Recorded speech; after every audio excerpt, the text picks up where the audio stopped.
नमस्कार बच्चों।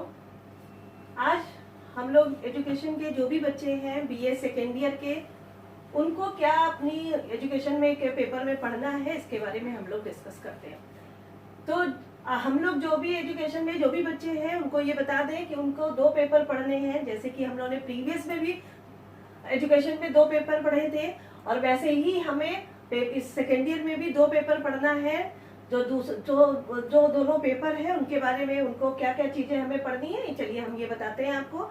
तो जो हमारा पेपर फर्स्ट है एजुकेशनल साइकोलॉजी का है, यानी कि शिक्षा मनोविज्ञान का जो हमारा पहला पेपर है वो शिक्षा मनोविज्ञान का है और वो कितने नंबर का है, वो हमारा है 50 नंबर का। ठीक है, तो पेपर फर्स्ट एजुकेशनल साइकोलॉजी या शिक्षा मनोविज्ञान का पेपर है जो हमारा 50 नंबर का है।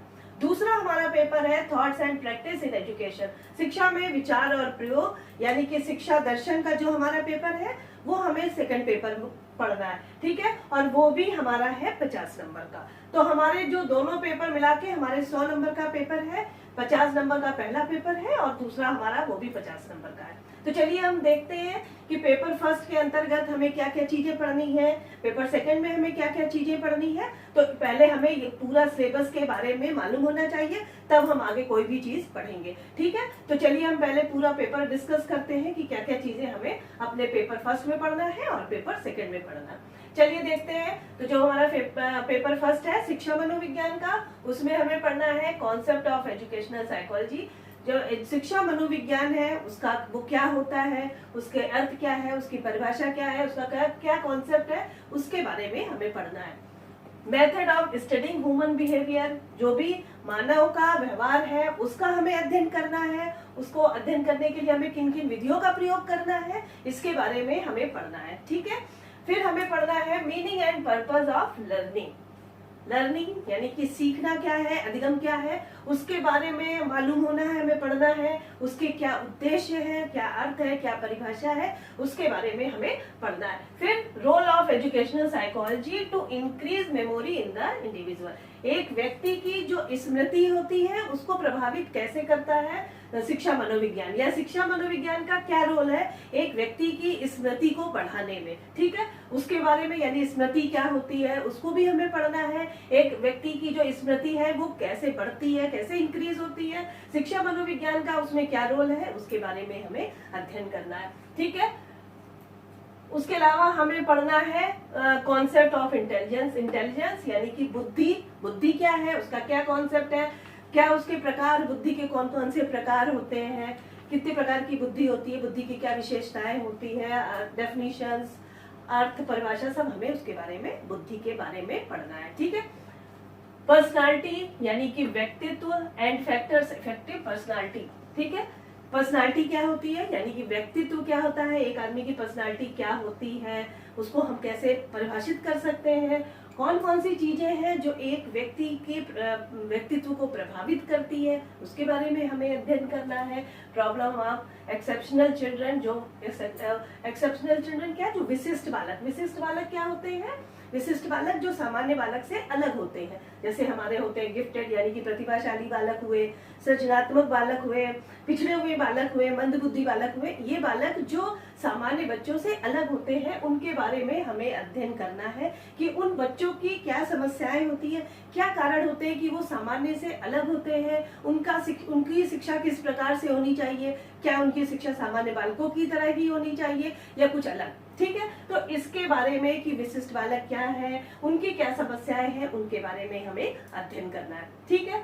तो चलिए ये चीज हमारी थी कि हमें ये सब पूरे शिक्षा मनोविज्ञान के अंतर्गत हमें पढ़ना है। उसमें हम देखते हैं कि यूनिट जो हमारी फर्स्ट है उसमें हमें क्या पढ़ना है, उसमें definition and nature of education psychology, जो शिक्षा मनोविज्ञान है उसकी क्या परिभाषा है, उसकी क्या विशेषताएं हैं, क्या प्रकृति है, उसके बारे में हमें पढ़ना है। ठीक है, relation between education and psychology, जो शिक्षा है और मनोविज्ञान है उसका आपस में क्या संबंध है, कि शिक्षा क्या होती है, मनोविज्ञान क्या होता है और दोनों का आपस में क्या संबंध है। इंपॉर्टेंस ऑफ एजुकेशन साइकोलॉजी, शिक्षा मनोविज्ञान की क्या उपयोगिता है, कि शिक्षा हम अगर हमारी शिक्षा में जो शिक्षा मनोविज्ञान उसकी क्या उपयोगिता है उसके बारे में पढ़ना है। Importance of educational psychology for a teacher, एक टीचर के लिए, एक अध्यापक के लिए शिक्षा मनोविज्ञान की क्या उपयोगिता है, क्यों उसको जानना जरूरी है, क्यों उसको पढ़ना जरूरी है, एक शिक्षा मनोविज्ञान। ठीक है, तो ये चीजें हम यूनिट फर्स्ट में पढ़ेंगे कि एजुकेशनल साइकोलॉजी यानी शिक्षा मनोविज्ञान क्या है, शिक्षा और मनोविज्ञान में आपस में क्या संबंध है, एक टीचर के लिए शिक्षा मनोविज्ञान की क्या उपयोगिता है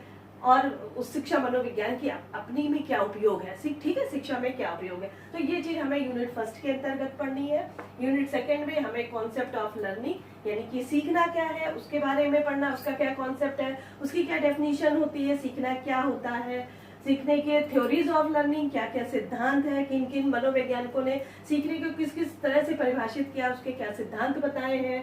ठीक है, गेस्टाल्ट थ्योरी क्या होती है, role of motivation in learning, सीखने में प्रेरणा मोटिवेशन का क्या रोल है कि कोई भी चीज हम सीखते हैं और उसके लिए हमें यदि मोटिवेट किया जाता है तो उसका हमारी सीखने में क्या भूमिका है, क्या स्थान है। और टाइप्स ऑफ मोटिवेशन यानी कि प्रेरणा, अभिप्रेरणा जिसको हम कहते हैं, उसके क्या क्या प्रकार होते हैं, कितने प्रकार का मोटिवेशन होता है। तो ठीक है, तो ये हमें यूनिट सेकंड में पढ़नी है, लर्निंग के बारे में, मोटिवेशन के बारे में और लर्निंग का, मोटिवेशन का हमारी लर्निंग में क्या प्रभाव पड़ता है। ठीक है, तो ये चीजें हमें यूनिट 2 में पढ़नी है। यूनिट जो 3 है हमारा इंडिविजुअल डिफरेंसेस।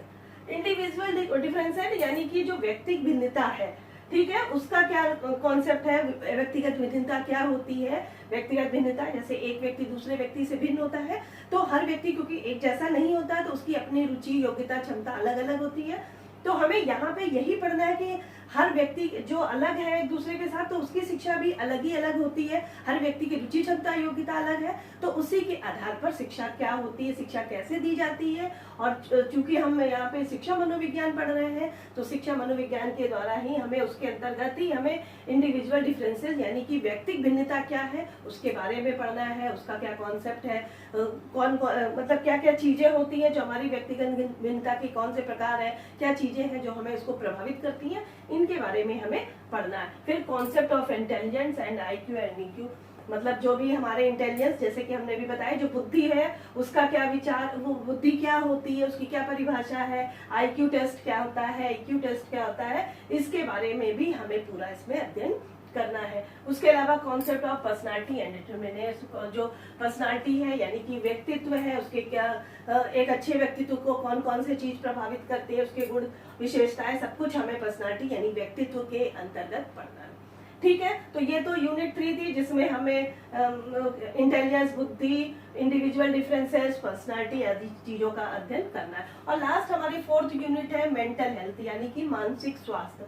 मानसिक स्वास्थ्य एक व्यक्ति का या एक शिक्षक का और एक बालक का किस तरह से हम प्रमोट कर सकते हैं कि अगर एक व्यक्ति जो एक शिक्षक है और एक बालक है, उसके मानसिक स्वास्थ्य को कौन सी चीजें, हम ऐसी कौन सी चीजें, कौन से फैक्टर्स ऐसे हैं जो उसको प्रभावित करते हैं और उनके स्वास्थ्य को बढ़ा सकते हैं। मानसिक स्वास्थ्य क्या होता है, उसकी अर्थ, उसकी परिभाषा। ठीक है, तो ये चीजें हमें मेंटल हेल्थ के अंतर्गत पढ़ना है।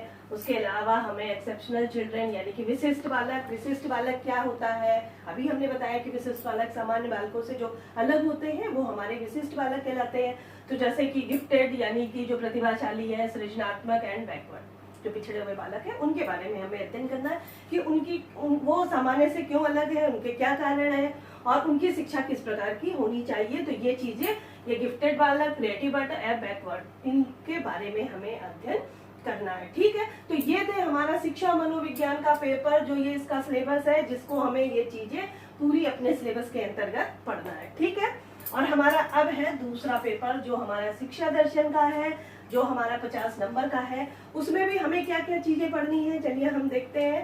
तो उसमें हमें contribution of philosophy to education, ठीक है, कंट्रीब्यूशन क्या है, शिक्षा में दर्शन का क्या योगदान है, यह हमें पढ़ना है। उसके अलावा कंट्रीब्यूशन मतलब शिक्षा और दर्शन क्या है, ये भी हमें मालूम होना चाहिए कि शिक्षा क्या आता है, दर्शन क्या होता है, उसका क्या योगदान है शिक्षा में। ठीक है, contribution of various school of philosophy, और जो दर्शन में जो अलग अलग स्कूल्स हैं, जैसे कि हमारे और भी बहुत से लोगों के विचारक हैं जो हमें अलग अलग स्कूलों के आधार पर दर्शन यानी अपने विचार दिया है उन्होंने, जैसे कि हमारा यथार्थवाद है, प्रयोजनवाद है, आदर्शवाद क्या होता है, प्रकृतिवाद क्या होता है, ठीक है, यथार्थवाद, इन सब चीजों के बारे में हमें अध्ययन करना है। मानवतावाद, ये हमारा एक जो अलग अलग स्कूल होते हैं उनका दर्शन क्या है, शिक्षा के प्रति इन चीजों के बारे में हमें अध्ययन करना है।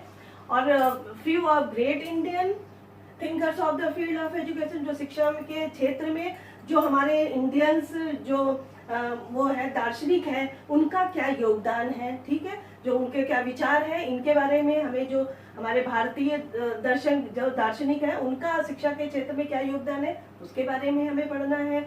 एजुकेशनल थॉट्स एंड कंट्रीब्यूशन, शिक्षा में उनके क्या विचार है, क्या योगदान है, वो पढ़ना है। तो योगदान में जैसे कि उसके अंतर्गत हमें क्या पढ़ना है, टैगोर जो है, रविन्द्रनाथ टैगोर है, महात्मा गांधी है, स्वामी विवेकानंद है, अरविंदो घोष है, गिज्जूबाई है, इनके ये जो हमारे महान जो दार्शनिक हुए हैं इनके बारे में हमें पढ़ना है कि उन्होंने शिक्षा से संबंधित अपने क्या विचार दिए हैं। दर्शन यानी कि विचार, कि क्या उन्होंने विचार दिए हैं, इनके बारे में हमें अध्ययन करना है कि उन्होंने शिक्षा को लेकर के अपने अपने क्या सुझाव दिए हैं, क्या विचार दिए हैं कि शिक्षा का अर्थ क्या होना चाहिए, शिक्षा की परिभाषा क्या होनी चाहिए, शिक्षा का पाठ्यक्रम क्या होना चाहिए, अनुशासन किस तरह से होना चाहिए, और हमारी जो विद्यालय है वो कैसा होना चाहिए, यानी जो शिक्षा से रिलेटेड जो भी चीज है, एक शिक्षक है, शिक्षार्थी है, वो किस प्रकार का होना चाहिए। इन लोगों ने अलग अलग अपने विचार दिए, तो हमें यहाँ पर ये देखना है कि शिक्षा में उनके क्या विचार है, उनके क्या योगदान है, इन चीजों का हमें अध्ययन करना है, ठीक है।